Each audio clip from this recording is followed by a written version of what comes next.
My father bought this estate in 1995 and I was 23. And he asked me to join him in the adventure. And I said, of course, no, Dad, I won't work with you at all. So he laughed a bit and said, okay, but please come to visit the place because it's pretty beautiful. Okay, and we arrived in Musella. You have to imagine Musella is a sort of unknown place, especially in that times. So I simply saw a gate opening, and then after a few meters, I jumped in a forest, supernatural with the rivers, hills, trees, animals jumping all around. And I said, wow, this is a dream. And so after a while, something happened in my heart, and I said, Dad, I'm sorry to tell you, but I think I will help you with this. And so he continues to laugh. And so I knew that because you cannot resist this nature, isn't it? It's beautiful. Welcome to this special Clubhouse session of the Italian Wine Podcast. Listen in as members of the Italian wine community engage in fascinating conversations about contemporary wine topics. If you enjoyed the show, please consider donating through ItalianWinePodcast.com. And remember to subscribe and rate the Italian Wine Podcast wherever you get your pods. Hello and welcome to the Clubhouse Ambassadors Corner. My name is Rosa and I'm very happy to invite you to the Italian Wine Room on the Clubhouse app. Our Clubhouse has been ranking the top amongst the Italian wine podcast shows. The show's concept is to let the Italian wine ambassadors have the opportunity to interview their favorite producers. This is an episode that gives them a free hand to ask any questions to their selected producers. This session is recorded and will be released on the Italian Wine Podcast to reach more listeners, and especially for those who cannot participate due to time zone differences. Our guest host today is James MacNay, one of our Italian wine ambassadors, and also my dear friend. James lives in Piemonte's Western Alps with his wife Cinzia and their son. They organize and run specialist trips for wine lovers and walkers all over Italy. After 15 years owning a specialist Italian wine merchant and cheesemonger in East Sussex, they decided to return to Italy and to their roots in the travel sector, combining the best of both worlds, as well as hiking and cycling the vineyards, mountains, hills, and coastlines of Italy. James judges at wine competitions, consults, and writes about wine. Today, he's going to interview Maddalena Pasqua di Bisceglie of Musella Winery in Veneto. So welcome, James and Maddalena. We're very happy to have you here today. It's lovely to be here. Thank you very much, Rosa. Thank you. So, James, before you start your today's interview, let me begin with our 3 ritual questions. So, first of all, tell us, how did you discover the wines of Musella Winery? Well, I'm really looking forward to this conversation with Maddalena. It's lovely to have her here with us. So how did I discover the wines of Musella Winery? I was introduced to the wines of Musella by one of the importers I used for my Enoteca in East Sussex. I'd had a string of Amarone that I had tried and never had much success with them. Some cheaper, some more expensive. Partly that's because there was some average quality Amarone in there, but also because the price of Amarone can go a bit crazy, and it can be, certainly for my market, some of our customers were priced out. So then I tried Maddalena's, and her winery is called Musella, Amarone Reserva, and it absolutely bowled me over. I really loved it. I felt it was full of character, extremely high quality, really distinctive. Amarone should never be cheap, and Musella Amarone Reserva was not cheap, is not cheap. But it's a fantastic price for the quality. And since then, I've been delighted to offer it to my customers and had great success selling it as well. All right. And there are many beautiful wines, and there are many beautiful wines in Valpolicella. So tell us, why did you decide to interview Maddalena exactly? You're quite right, Rosa. There are some fantastic wines in, lots of beautiful wines in Valpolicella.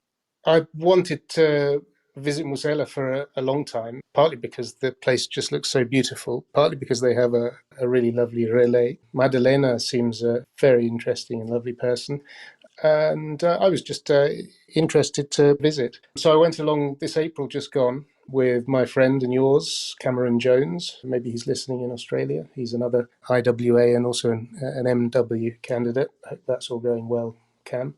and I was really struck by Maddalena as a character. She has great wisdom, very charming host, a really interesting philosophy to her winemaking as well. The winery, the relay, and Maddalena herself all need to be shared with the wide world, in my opinion.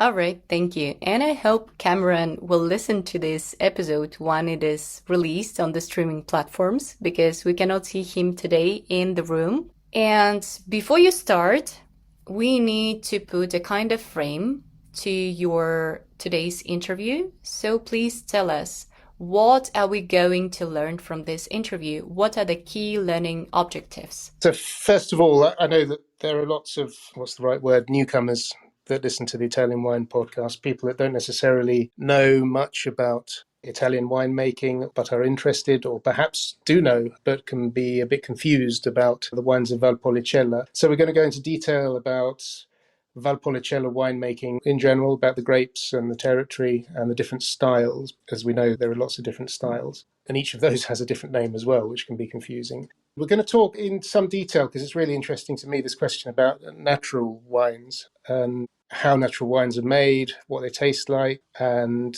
go into the more sort of prickly question about their value and whether they are what they say they are a lot of the time. I know that Maddalena has opinions about that. And also just to share an audio picture of the Musella estate, which was I've just found so beautiful and charming. We'll hopefully be able to go into some detail about that as well.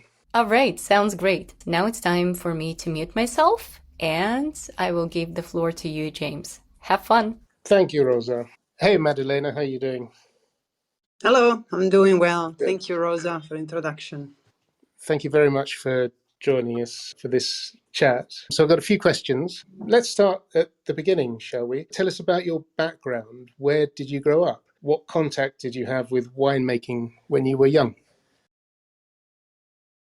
So I was born in Verona, in Italy. And I live all my life here, traveling a bit, but basically I spent all my life in Verona, a beautiful city in the northeast of Italy, famous for wine for sure, but also for music, the opera, in the arena. It's an historical city, pretty beautiful and famous, close to Venice, between Venice and Milan. And I grew up there. I studied contemporary history, philosophy, and really I never had contact with my winemaking when I was young. My first glass of wine, I don't remember exactly, but I think I tried when I was 17, 18. And even if my father was from the wine industry, he didn't take that much the wine business at home in that times. And so, yeah, I grew up like a normal student of history in the city. That's fascinating. I remember you telling me when I came to visit your journey to becoming a winemaker and running your estate. It sounds like it wasn't an easy path. Could you tell us a bit more about that transition from not being in or even associated with the wine industry to being interested and then finally having a beautiful winery? So that is a long story, but I try to make it short. As I grew up in this family, and as I think the 99% of person, of course, we have some contrast, especially on the vision of life. So when happens, my father changed his own life and decided to be not somebody in the wine industry, but somebody doing the wine grower. He bought this estate in 1995, and I was 23. And he asked me to join him in the adventure. And I said, of course, no, Dad, I won't work with you at all. So he laughed a bit and said, okay, but please come to visit the place because it's pretty beautiful. Okay. And so I joined him and we were here. We arrived in Musella. And you have to imagine Musella is a sort of unknown place, especially in that times. So I simply saw a gate opening. And then after a few meters, I jumped in a forest, supernatural with the rivers, hills, trees, animals jumping all around. And I said, wow, this is a dream. And so after a while, something happened in my heart. And I said, Dad, I'm sorry to tell you, but I think I will help you with this. And so he continues to laugh. And so I knew that because You cannot resist this nature, isn't it? It's beautiful. And so Musella is this incredible place, very close to the city of Verona, and that's not very common. And so it's sort of a miracle to have such an uncontaminated situation so close to the city. You have to imagine a palace, and then every kilometer there is an old house for the workers. Origin of Musella is in the 15th century. And then in the centuries, they add some houses for the workers who was working in the vines or was working for the hunting or for a different kind of activity in the crops, whatever they want to do here. Then I joined them, but with zero experience of everything because I didn't drink any wine and I didn't didn't know anything about agriculture. I studied history and I was the student of that. And so I started to travel a bit because at the beginning my father has to reorganize the vineyards. The vineyards were abandoned since the 70s, so he had to do it back, and we were in the 90s, so the approach was more about the French style. Italian people, unfortunately, in the 90s fall in love with this agri-viticulture, thinking it was better. And they forgot we had a millennia experience in vineyards. And so sort of they cancel what the old people did and they start with the French system. Now we understood it's not a perfect one. So in the wine, it was reorganizing the vineyards. I was around the world in Italy to learn and to try to sell, to learn the business, how to sell what is a grape, what is a wine, what is a winemaking. And I have to say that I fall in love with this very soon. More than a job at the beginning was a passion. I was really passionate for everything. I had a lot of fun. So I was working hard like today, but I had more fun in the past because I had no responsibilities. So it was good.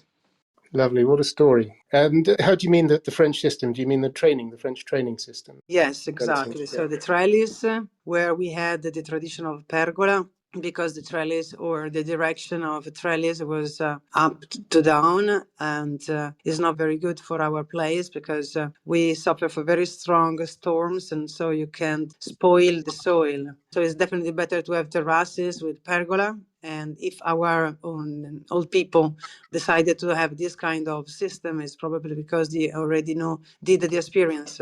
Yeah. So having the pergola is definitely easier to be managed, is better for the soil, is better for human beings, is better if you have to work handling manually as we do. So now slowly we are replanting in the opposite idea, but at the moment we still have more than the 50% in trellis, and we try to manage it. We have new problems every year, like everybody in my business. Every year there is a new surprise, something changing, something challenging, new challenge to think about, and so that's it. I think it's a very important work that you're doing there with that conversion. So good luck with that. It's a long and arduous process, I'm sure. Yeah, it is.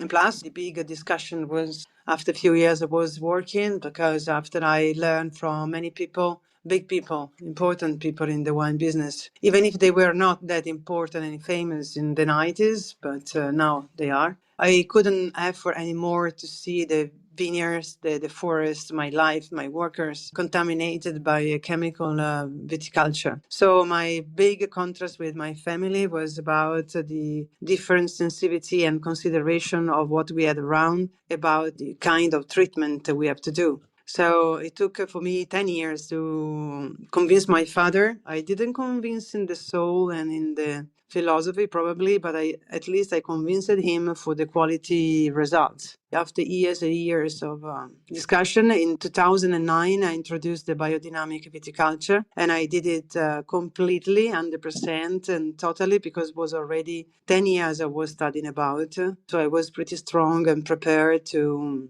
get started. Everybody now is happy because the results are really enthusiastic. Yeah, I agree. The results Yeah. really are excellent. Excellent, but maybe the philosophy of the circle, or that we live in a circle of life where from bacteria to human beings are all together, and our role as a human beings is just to be the director and not the owner. So we try to avoid the sensation to own something, but to follow with love. everything in order to keep in harmony and in balance. Animals, bacteria, plants, human beings, workers, everybody. That's for me is the deal, the most important thing. And it's working. Yeah, sure. Could you go into a bit more detail about the bacteria, the cultures that you've got? Because I remember when we visited some tanks, some underground tanks with different cultures. Tell us where the idea came from and how that works.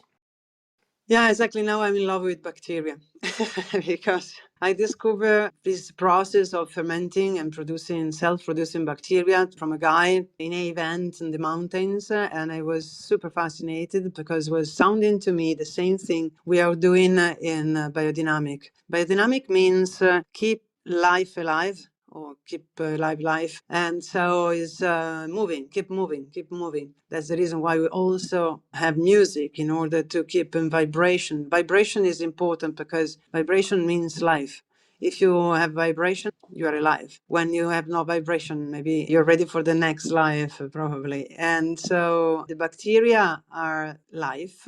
And in order to keep alive life, I have to avoid the only thing I'm still doing, killing. That is the copper and the sulfur on the vineyards. We have to spray at the moment, even if I spray in a ridiculous and minimal quantity, I still do this because I need to protect my vines from the mildew and the oidium, the two terrible fungus that we inherited at the beginning of the last century. We had this fungus that came from US, and after that we were in trouble because there are just few things can protect the vines from this. And so I try now with a different option. If I fill the room, and so the leaves in this case, of people, bacteria, maybe there is no space anymore for the fungus to find his own space and be so aggressive. And so I try to think about this, how to grip it on the leaves for enough time, which kind of herbs and let's say vegetables could be the best for this kind of fermentation and bacteria. And so I selected a mix of legumes. Actually, the green manure. I did the fermentation with green manure because as all the varieties I needed, I added the nettle and the lavender that fermented for 1 year.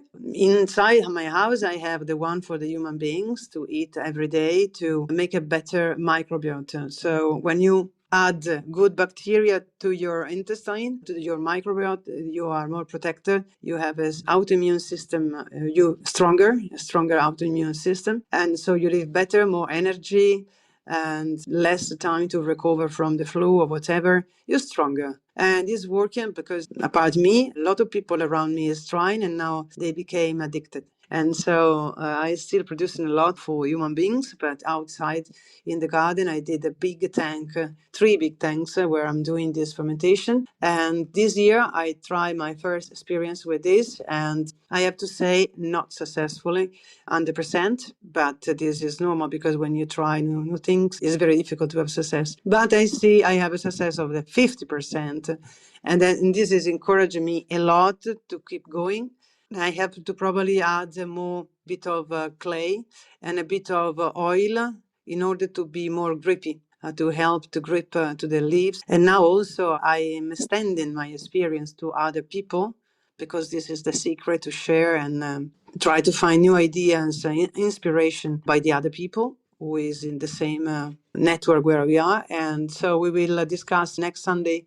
We will have a meeting all together to discuss our own experiences on this.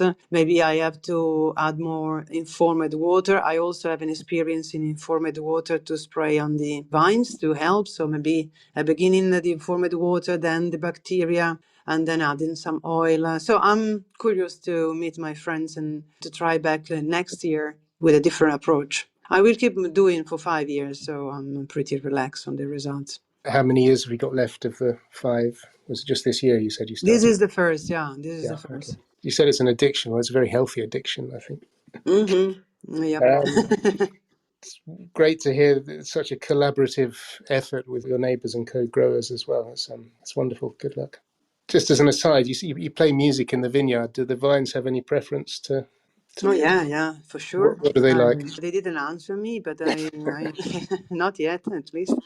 But I'm sure studying, reading. But this is pretty famous. All the music 432 is the right music to play to animals and plants, because we normally listen music at frequency of 440, but is following more the rhythm, the wind, the sound of the sea, the heart. They all create frequency at 432. That was the old frequency. Everything before Verdi, the musicians, was played in 432. So I took that kind of reference to play music. And so it's Mozart for sure, Vivaldi, Bach. And then I also have in the afternoon, just to change a bit, a couple of albums from Pink Floyd, because they recorded one album in 432, and one other of John Coltrane, because he did the same. And so in the afternoon, I play more of that, and the morning, the classical music. And that's happened for 6 days on 7, for 3 or 4 hours per day. That's absolutely fascinating. I saw the difference. We did an experiment that is very easy to do. You can buy on internet a little tool where you have the possibility to put a sort of a band-aid on the sleeve, and then is a connection to this little box. This fact is able to collect the movement of the lymph and translate this in audio file, MIDI and then audio file. And so you can listen the difference in the lymph movement when you play one instrument or another, or if you do some strong noise, they have a strong reaction, or if you play nice music, how they follow the music on this movement. And so it's very fascinating. Is that an expensive piece of equipment? No, it's cost $200. And you tie it around the plant? Yeah, you put you stay close to the plants, and you attach with this band-aid, sort of band-aid, the little box to the leaves, and you play music, and you see the difference. It's amazing. It's really nice, really nice. I'll have to buy one of those. Works for every kind of plant, so you can try everywhere. Yeah, flowers, plants are good. You can see also the difference between the good plant and not good plant. So you see the different kind of music they produce. How is poorer when they are sick. Also, you can make a very easy experiment. It's a bit struggling in a while, but you buy two identical little plants, and you put one in a room and the other one in the other room. And every morning you pass in front of one of them and say, "Oh, are you beautiful?" A lot of compliments and congratulations. And to the other one, "No, you're bad, you're ugly," and you treat them very badly. And if you resist to do that, because it's not easy, after 10 days, you will see the difference between one and the other plant. That's amazing, shocked me. I didn't finish the experiment because after 10 days, I was sick to insult the plant. Poor plant. Yeah, exactly. Because I see that the plant was not happy about. So I said, okay, I quit. It was a joke. I said at the beginning, we can come back to your winery and your techniques and philosophies. But I did say at the beginning that for any beginners out there listening, we could take an overview of Valpolicella winemaking because it's full of strange names. Can you just talk us through, Maddalena, the different types of Valpolicella that you make? So Valpolicella, the Ripasso, Amarone. Oh, yeah. It's a very long. Do you have time? Yeah. Just a quick overview. Valpolicella is honestly pretty complicated because we have so many different wines, or better, we have many grape varieties, but in Musella especially, we work mostly with 4 of them. This is the first confusion because Valpolicella is the name of the place and not the name of the grape. It's a blend of different grapes. Then Valpolicella is considered the name of the place, but also of the first wine we produce from fresh grapes. Then we have ripasso. Ripasso in Italian means passed 2 times. And in this sense, we mean on the skins. So is a Valpolicella passed 1 time on its own skins for the normal fermentation, because when you have a red wine, you ferment with the skins together with the cask. If you have a white wine, you normally take out the skins at the beginning because all the color is in the skins. So if you take the skins from the red wine, you will have a white wine. So we leave during the fermentation the juice with the skins to color them. When the fermentation finishes after 15 days, Valpolicella, separate. The wine is separated by the skins and stay there waiting for the end of the Amarone fermentation. That is 4 months later. So Ripasso is a wine is the Valpolicella waiting for the Amarone skins. So when we finish the production of Amarone, we move the skins into the Valpolicella tank. And so we leave the Amarone skins in the Valpolicella for other 15-20 days in order to have a richer extraction from the skins. And so we have a richer wine. It's the same Valpolicella with a bit of characteristic of Amarone because it's fermenting sometimes a bit, but mostly macerating with the skins. And so you earn color, alcohol, density, and of course, complexity. So you move the skins, not the wine. Is that a rule or is that your choice? No, honestly speaking, it depends because I give a little squeeze. Yeah, it's a bit technical, but you can do the both. Leave the skins inside and drop out all the Amarone and then pour inside this tank the Valpolicella. We normally take out everything and then a little squeeze because differently a lot of Amarone stay into the skins. We don't squeeze in the press at the max as normally we do, but a little bit, just one atmosphere to be precise instead of two. And then we put in the Valpolicella tank. That's normally the process, but could be done in the opposite sense. I leave inside, I drop out the maximum of liquid I can of Amarone, and then I pour inside the Valpolicella. Then I can discuss about appassimento. Appassimento is something we invented 2,000 years ago, at least here. And exclusively because we have the possibility, local grape characteristics permit that we can dry them for 3 months. If you try to dry Cabernet or Merlot or Syrah, the Syrah is quite better, but other varieties, it's very difficult to get to 2 months. And we need to dry the grape for 3-4 months to have the characteristic we have in our wines. So the reason why also the Appassimento was born here is because we have the grapes to do it so long, because you can easily dry every kind of grape for a few weeks and you concentrate them too. But you cannot dry for more than a month because you remain with nothing, or the grapes develop some characteristic, could be even bitter. The juice could be even bitter. So the Appassimento is something classical here to produce the Amarone. Amarone is a wine that we produce drying the grapes for 3 months. Then we gently press and we ferment for 40 days, 45, during Christmas time to the carnival normally. Amarone, in Italian, amaro means bitter. So Amarone is not, today is the most important wine of the region in sense of fame, let's say. But in the past it was considered like a mistake because Amarone means bitter wine. And the reason it was called in this way is because it was not sweet.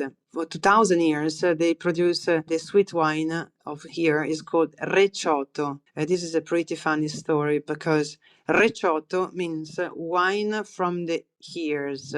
Yes, ears, because in my dialect, Recia is the ear. And this is because if you imagine how the grape, if you have a visualization of a grape, you see that there is a central body with 2 wings.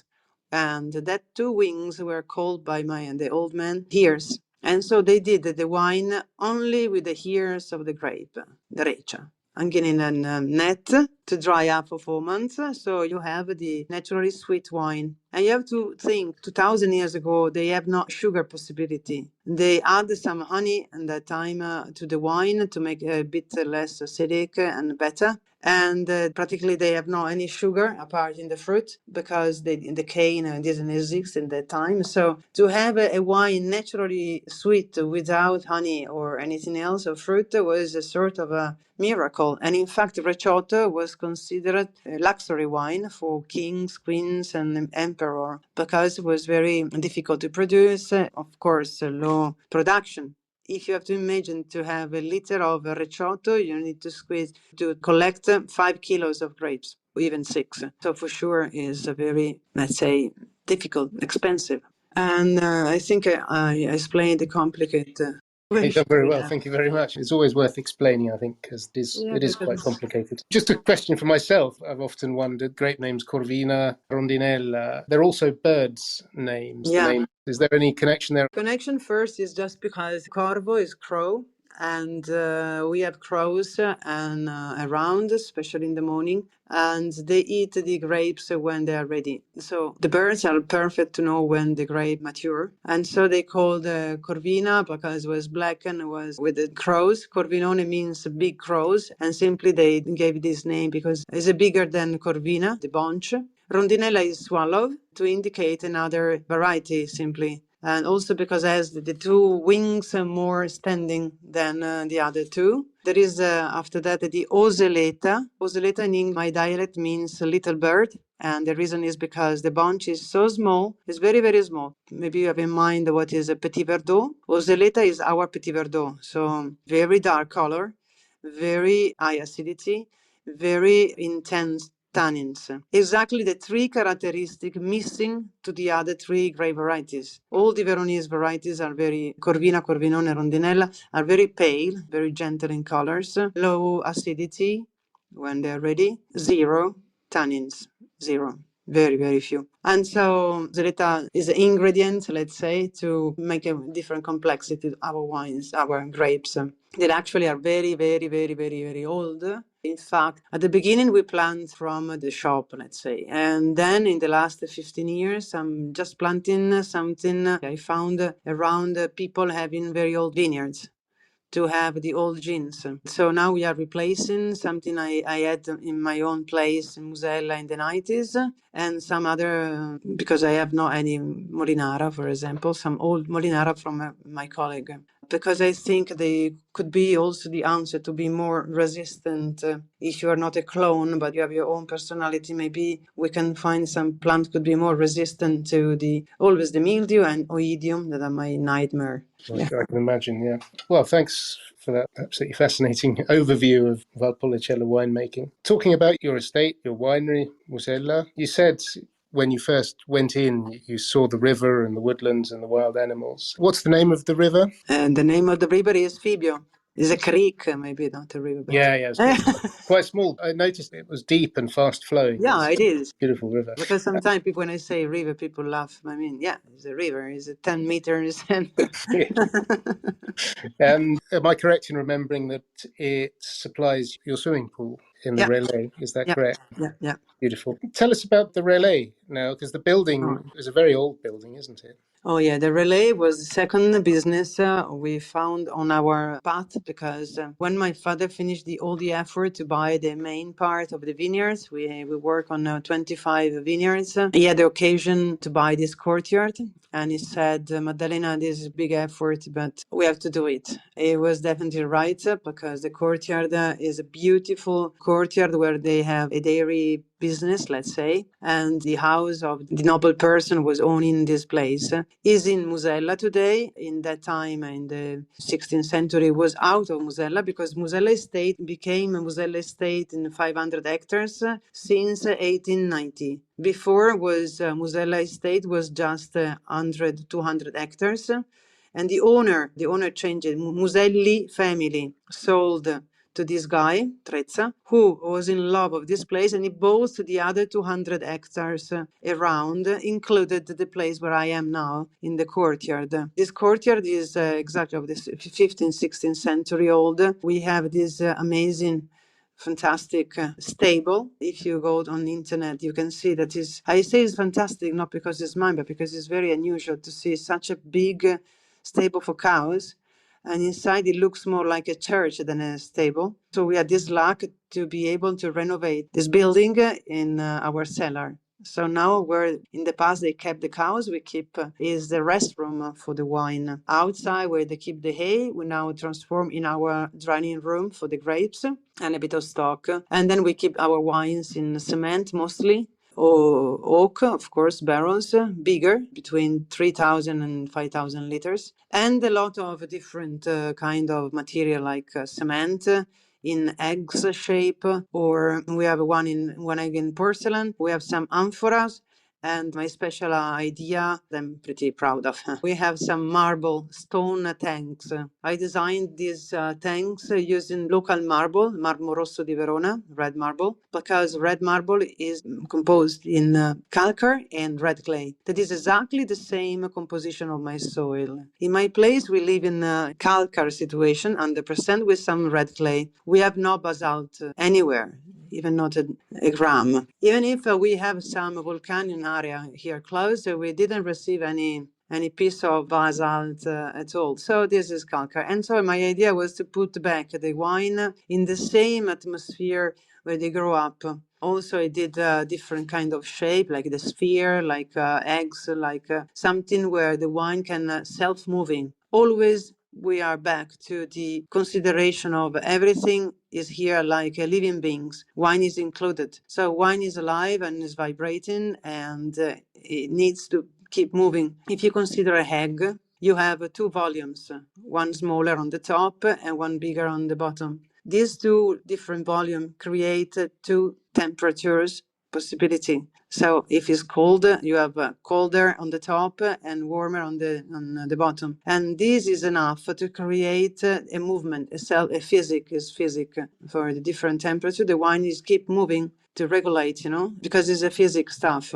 And so we create these eggs, and to keep the wine moving, we create a sphere that is moving in a spiral way. And all our tank or barrels are done in a way that the wine keep moving, to keep him alive, and also to reduce the filtration, and always the same concept, to keep alive. Vibration is important. We need to vibrate to be alive. So it's not possible to think about something square, because there is no movement possibility. Also, the square is not natural. Absolutely fascinating. And you're right, the marble egg is absolutely beautiful. It really struck me when I saw it. How many labels do you produce typically? Oh, this is a difficult question. How many did you produce this year? Yeah, because sometimes I wake up in the morning and say, I would like to do this wine, and I do. Let's say that we mostly work with 8 labels. Then the other experiments, maybe when I do 200 bottles, I don't consider. Yeah. But What are the 8? Can you quickly list them? yeah, so it's Garganega, the white variety of Verona. Maybe more famous as the Soave, but we are not in the Soave area, and so we call it Garganega, and that is going into the marble. Then we have a Pinot Blanc, then we have sparkling Chardonnay, Emily, a Petnat. It's simply just to have fun, nothing Yeah, it's serious. delicious But, there. yeah, I love it. Then we have Valpolicella Superiore, we have Valpolicella Ripasso, Amarone, Amarone Riserva, Amarone Senza Titolo Special Edition, and we have now a couple of products in a 1 liter bottle, just to be very fresh, Traminer and Merlot. No Recioto? Of course, sorry, I forgot the grandfather. Yes, of course, we also have Recioto. And we serve this wine also here in our relay. It's called agriturismo, but we don't have restaurants, so just a bed and breakfast service. So the rooms are renovated by my mom with a good taste, in my opinion, because it's respecting the age of the place. So everything is done in the old way, but renovated with the nice materials. So we just use natural material like silk, cotton, or linen. We are plastic-free winery.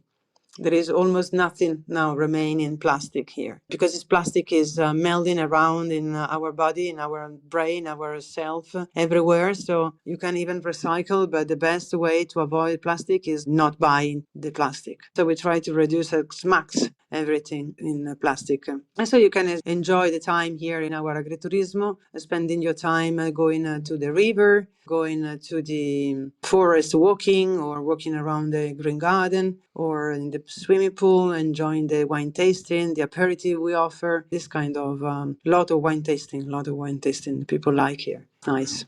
Wine tasting is very important, fundamental to it. I did say at the beginning that we would talk about natural wines. I was struck when I was with you. You were quite dismissive of some winemakers who make what they call natural wine. It's just an excuse for making bad wine. And that stuck with me because I've had mixed experiences, let's say, with natural wine drinking. Could you tell me what your feelings are about natural wine and the natural wine movement? And don't hold back. Oh, yeah. So the fact of the natural wines is pretty interesting. because first of all, natural wine cannot be natural in sense if you live naturally is going to vinegar. But of course, we mean for natural that the production is without any kind of chemical or addition in the vineyards and in the cellar. So for natural wines, we mean clean agriculture, nothing to kill, nothing chemical, and mechanical solution for the weeds, zero pesticide for insect.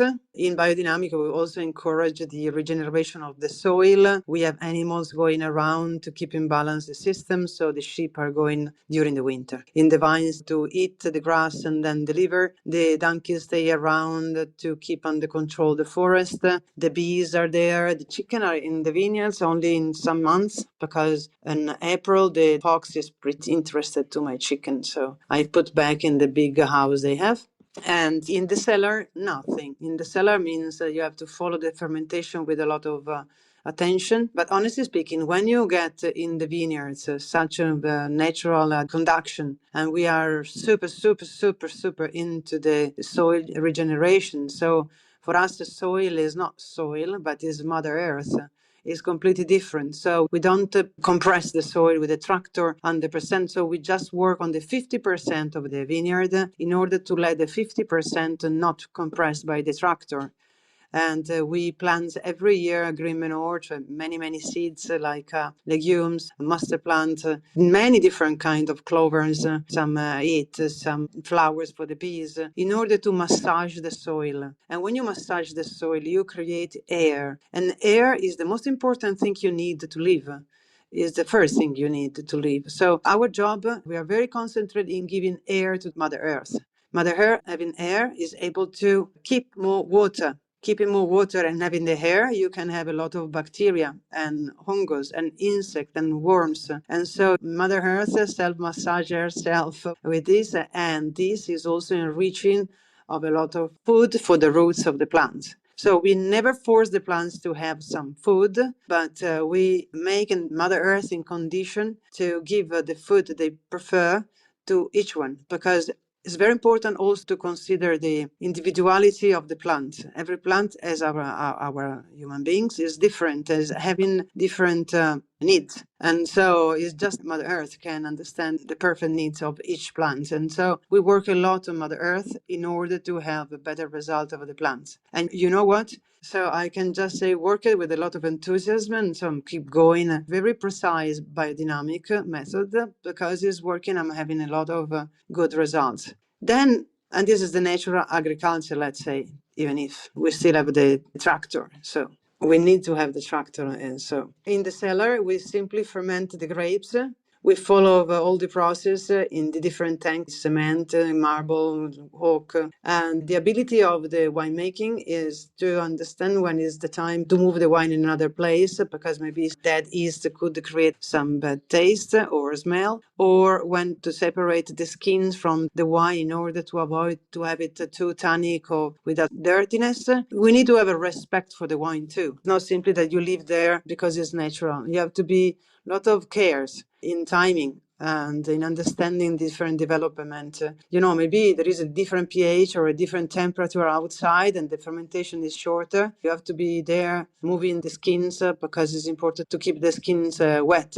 This kind of attention makes a natural wine. Plus now they consider natural wine also when they don't add any sulfates at the end. This is a very long argument because now sulfates is the enemy of the world, but nobody considers in a normal bottle of wine, not when they exaggerate in the wine industry, but in a normal bottle of wine there is less quantity of sulfates than in a dry apricot, for example, or in the patatine, how do you say? In a packet of crisps, yeah. Thank you so much, Maddalena. I want to say that the industry is taking these ideas as something new, but it's actually timeless, what you're doing, eternal. So many congratulations on your results. And if anyone didn't guess, I'm in love with your winery and the estate and your beautiful countryside. So thank you so much. We're just about out of time. Thank you again, Maddalena. Go and open a bottle of your Amarone now. Good. I will have a bottle of Emily, the sparkling one, because it's so hot. I need something cold. Yeah. Thank you very much for this opportunity, for the questions. I really enjoy the time we spent together. And maybe my speech is less enthusiastic than when I can speak in person, but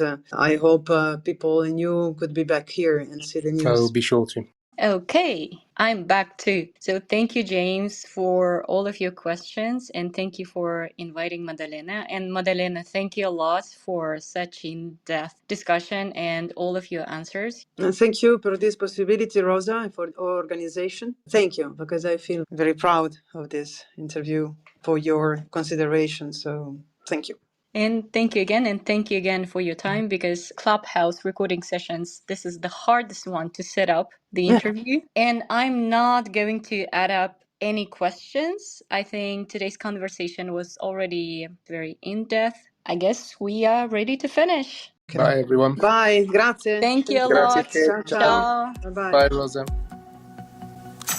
Listen to the Italian Wine Podcast wherever you get your podcasts. We're on SoundCloud, Apple Podcasts, Spotify, Himalaya FM, and more. Don't forget to subscribe and rate the show. If you enjoy listening, please consider donating through ItalianWinePodcast.com. Any amount helps cover equipment, production, and publication costs. Until next time, cin cin.